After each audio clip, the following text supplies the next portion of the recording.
my dear friends. A very warm welcome to today's morning assembly. It's a beautiful day.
Pen stand Important in our life.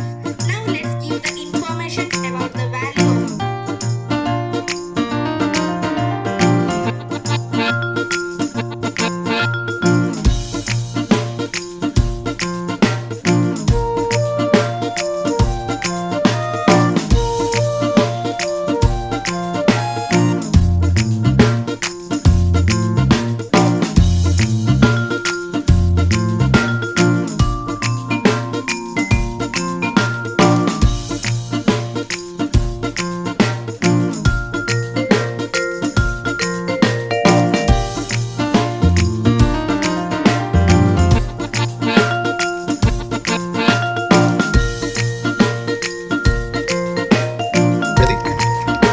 നമ്മൾ ഉപയോഗശൂന്യമായി പുറത്തേക്ക് തള്ളുന്ന പേന ഉപയോഗിച്ച് വളരെ സൃഷ്ടിപരമായി നിർമ്മിച്ച ചില വസ്തുക്കൾ നമ്മെ പരിചയപ്പെടുത്തി വളരെ ഹൃദയസ്പർശിയായിട്ട് തോന്നി. കാരണം നമ്മുടെ സ്കൂൾ അനുഭവിക്കുന്ന വലിയ